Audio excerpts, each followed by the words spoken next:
21대 총선 선거 소송이 총 120건이 지금 계류 중에 있죠. 네. 증거 보전 결정이 23건이 돼 있고. 네. 아시다시피 21대 총선에서는 현재 경찰관이 국회의원에 당선되는 전대미문의 일이 벌어졌습니다. 그와 관련돼서 그 당선 및 선거무효 소송이 제기돼 있고 사회적으로 논란이 컸습니다. 또 그 이번 21대 총선 같은 경우에는 수도권 1,000여 개 이상의 동에서 더불어민주당 후보의 사전 투표 득표율이 총선 당일 투표율보다 거의 일률적으로 10% 이상 높은 뭐 아주 희귀한 현상도 나타났습니다. 그러다 보니까 그 사회적으로 그 선거 부정에 대한 논란도 많이 발생하고 그 내용을 잘 알고 계시죠. 예. 근데 지금 대법원에서 지금 재판을 진행 중에 있습니다만 지난 20년간 실시된 대법원 재검표 평균 처리일이 35일입니다. 그리고 92년 임채정 후보가 제기한 선거소송 재검표가 118일로 가장 늦었습니다. 그런데 이번 선거 21대 와서 딱 한 건에 대해서 성명 준비 명령이 왔는데 그게 127일 만에 왔습니다. 나머지 사건은 지금 어떻게 진행되는지 파악도 안 되고 있는 상태고요. 선거소송은 특히 소가 제기된 날부터 182일 이내 처리해야 되는 이유는 잘 알고 계시죠? 예. 지금 이렇게 많은 선거 사건에 대해서 선거 불복이 있는데 이걸 이대로 방치하는 것은 어찌 보면 법원에서 특히 대법원에서 본인들의 법률적 책무를 방치하는 거 아닙니까? 그 직무유기라는 말이 나올 법합니다.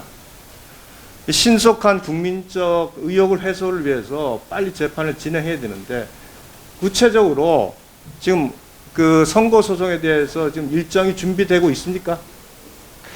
예. 그 행정처에서는 이 선거 사건 재판부에 직접 뭘 알아볼 수는 없고 다만 재판 사무를 저희 재판 사무국에서 뒷받침하고 있기 때문에 행정적으로 절차적으로 지금 어떻게 되고 있는가 정도를 파악을 하고 있습니다.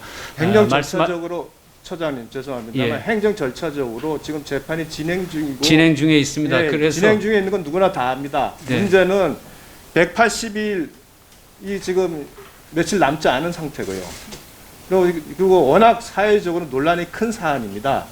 그러면 대법원에서 국가적 갈등을 해소하는 차원에서도 이건 정말 신속하게 어떤 판단을 해줘야 될 사안인데 이거 지금 너무 방기하시는 거 아니에요? 맞습니다. 지금 의원님 말씀 취지에는 공감을 하고요. 저희가 방기를 한 건 아니고요.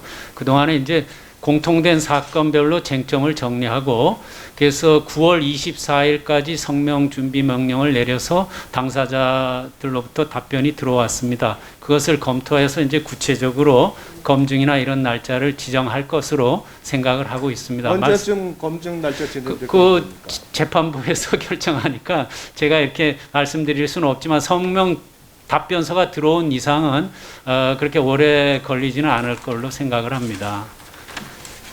최근에 그 9월 30일 날 선관위에서 관련 서버를 그 해체해서 과천청사로 이전했지 않습니까?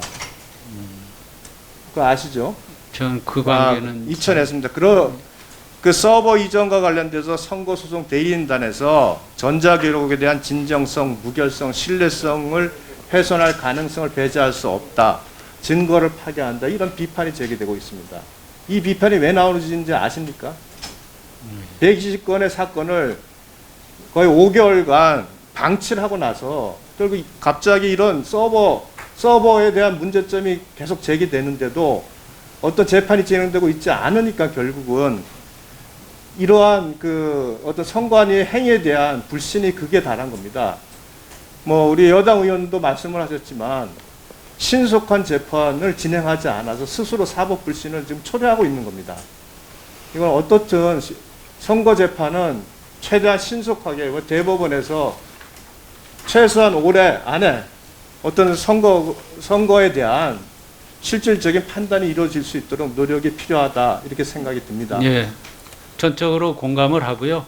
아마 이 방송을 대법관님들께서 보시게 되면은 사건 심리의 속도를 내지 않을까 그렇게 생각을 합니다. 다만 제가 한 가지 여기서 꼭 말씀드리고 싶은 것은 이전하고 단순 비교하기가 어렵습니다. 이전의 재검표는 단지 투표 용지 검표였는데 이번에 검증 신청은 서버라든가 이런 그 전자와 관련된 투개표 전반에 걸쳐서 문제 제기를 하고 있기 때문에 이 검증 감정의 방법을 쌍방이 동의하는 그런 방법으로 뭘 대상으로 어디까지 어떻게 검증을 할 것인가에 관해서 재판부의 고민이 있다는 것을 말씀드립니다. 네, 알겠습니다. 그러니까 그렇게 복잡한 것이었으면 훨씬 집중을 했어야죠. 예, 아쉽게 생각을 합니다. 예. 그 문재인 대통령께서 광장 민주주의를 대통령 취임하면서 내셨습니다. 잠깐 그 우리 동영상을 볼까요?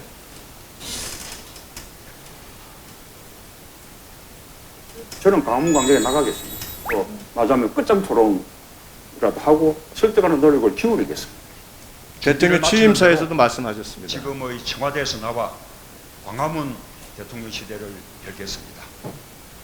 퇴근길에는 시장에 들러 마주치는 시민들과 격이 없는 대화를 나누겠습니다. 때로는 광화문 광장에서 대토론회를 열겠습니다. 자, 그러면 우리 10월 3일 날 광화문 광장에 쌓여 있는 재인산성 사진 한번 보실까요?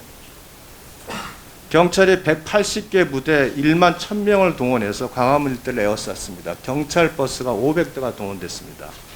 소위 재인산성이란 차벽이 불신 검문이 서울 광장에서 지하철 5호선 광화문역까지 500m 사이에 경찰이 4~5차례 이루어졌습니다. PPT 틀어주실래요?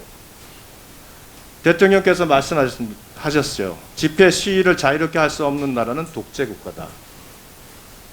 이런 독재적 행태에 법원은 책임이 없는가라는 질문을 좀 드리겠습니다. 지난 종로 경찰서가 10명 이상에 대한 시위에 대해서 일괄 금지 처분을 내렸습니다. 서울 행정법원에서 집회 금지 처분 취소 소송이랑 집회 정지 신청을 모두 다 기각을 했습니다. 우리가 말하는 광장 민주주의에 있어서 정부의 광화문 원천 봉쇄를 법원이 용인한 것 아닌가 싶습니다.